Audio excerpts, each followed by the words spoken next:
glad you're here. I wanted to do a little flip through of this homeschool planner that I had made using the Zinnia app. We just did a little homeschool event last weekend, and I know a lot of people didn't get a chance to take a look or see how I laid out the pages on the inside. So I wanted to do a little video to show you guys. So I'm going to open it up right here. I did call this the homeschool planner because I made some special pages for tracking, especially if you do schooling with a charter. There are some extra things that you need to keep record of, so it just makes it a little easier to manage. So we've got our intro page. I did put a lot of scripture throughout because for me personally, that's what I come back to a lot in my homeschool journey, is the reason why I'm doing this. So I needed those little reminders. So the first section here is the homeschool hub. That's where I put all of the layouts and the templates that I made. Sometimes homeschool can be a little challenging for us, so I made this little dashboard, kind of like our reminder, 1 to 3 words of why we homeschool, our most important goal this year, this school year we're most excited for, and then by homeschooling we expect to gain. This page has been super useful for me because if I get overwhelmed or we have too much going on, I need to be reminded that it really is pretty simple and to always return to those reasons why for encouragement. And then we do homeschool through a charter, so we do have quite a few membership and subscriptions, especially for online. You know, we've got Adventure Academy, ABC Mouse, iReady, Lexia, so I like keeping all that here so I don't forget. Also, our book list. We do have textbooks that we use, but I do like to pull regular reading and just kind of keep a list because I'll see a book and I'll be like, oh, that's great to remember, and then I forget, of course. So this is my master book list for reading. And then this planner does start in July, so I pull this out when I get ready to plan for the upcoming school year. So this is kind of where I would write what I'm considering getting them curriculum-wise for the following year, because I do need to provide their teacher with a list of what to order. So I'll write things down as I see them or come across them, and then I will check off and finalize each curriculum for each kiddo here. And then our special interests, whether that's ballet, gymnastics, I just make a note here because we do need to use funds for that. This pacing guide was super essential for me because I was never homeschooled. I knew no one who had ever been homeschooled. I did not know how to plan a school year based off of a textbook. And this was something that I saw, something similar, that people would basically take their lessons and break them out for the weeks, the total number of lessons, and how many lessons you need to complete each week to complete the entire curriculum. And that kind of helped me feel a little grounded and stayed on pace. This is our attendance log. We do it digitally with our charter school, but it is nice to have this if you're doing like a PSA. Sometimes, you know, you will need to provide that, so I put this in here for anyone to use. And then work samples. We are required to provide one from each of these categories every 20 days to our charter. If you don't do a charter and you do PSA, this can be a helpful reminder to just make sure that you're checking these off and you have those, at least this minimum of samples collected and saved so that you have documentation for it. And depending on how many kiddos you have, I did put 2 of those in there.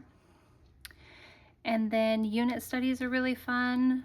We've got the 250th anniversary of our country coming up in July, so this would be something that I would use for that.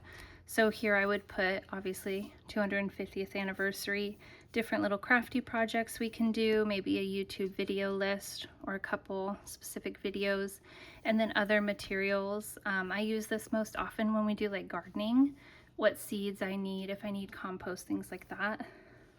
Books that go along with it. There are so many incredible resources that I often have to narrow things down. So I did make a longer list, but just so that you can kind of pick and choose those things as you go through. And then relevant outings. We love to do national parks, museums. So if it ties in with this unit study, I like just having all that info in one spot so that you can stay on track with it.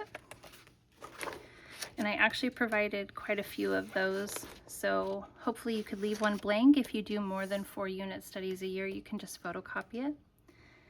And then the next section is going to be the general plan. This is where it functions more like a regular planner. I did put all the months at a glance. Usually what I'll do is I'll color in the box and I'll put the date number, and then if it's a birthday or an appointment, that way throughout the whole year, I know when things are coming and I can plan around them. And then these are what each month looks like. Like I said, this starts in July and it goes all the way to June 2027. And again, I can get a little overwhelmed or a little distracted and get caught up in things aren't going the way I expected or I planned. And this would be the equivalent to the homeschool goal page. This is for each month, our goals. And I do keep them very simple because when it comes down to it, like it can be very simple. I tend to overcomplicate it. So this is going to be has been and will continue to be a really good reminder for me. So just a few simple goals. I made it a little bigger for those that like to write more, but I usually only put 2 to 3. Any plans that we might make, whether that's outings, play dates, special projects, another outings. This is usually for like peer groups or other co-op field trips. And then hobbies. I'm super big on my kids having a special interest or something that they really enjoy spending their free time doing. And I like keeping track of it just so that I don't let it fall through the cracks. Usually when they're doing their free time and their special interest, I'm doing mine, and I want to make sure I'm staying on top of it and encouraging them or helping them if they get stuck or frustrated. I wanted to have a really big monthly view. I do a lot of writing. I also put a lot of events that our community is doing or other groups are doing on my monthly dashboard. That doesn't necessarily mean that I'm taking them to do it. I just like knowing what's going on if we have some free time. So I did make this extra big for that purpose.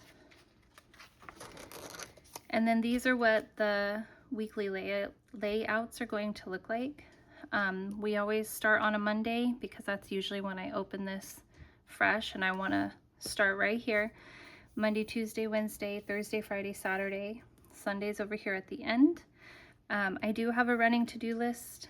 I'm very guilty of having things the week before that I never got to, so I usually will write them on the following week.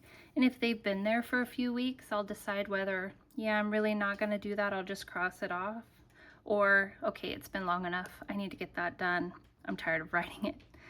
I also have a miniature habit tracker. For me personally, this is tracking how often I'm watering my garden, cleaning out my chicken coop, changing the hummingbird feeder, vacuuming, whatever it may be, just because some of those things can kind of fall through the cracks if I get super focused on school. So that's just to hold myself accountable.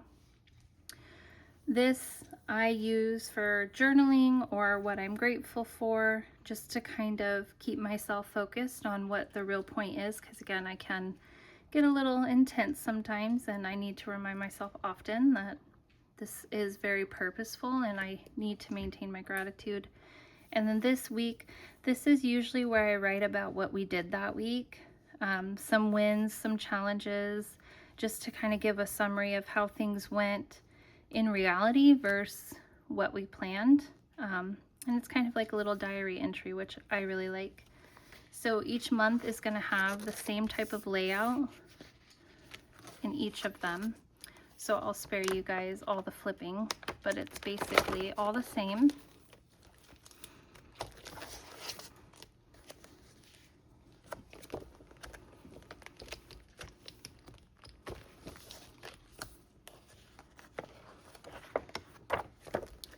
And so the last month in this journal is going to be June.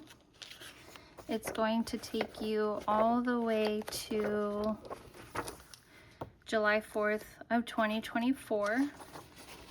And then you've just got, oh, I forgot to mention, so each month does have this month's intentions at the beginning, and then at the end is going to be an end of the month review. All of the wins, all of the challenges, and a habit review.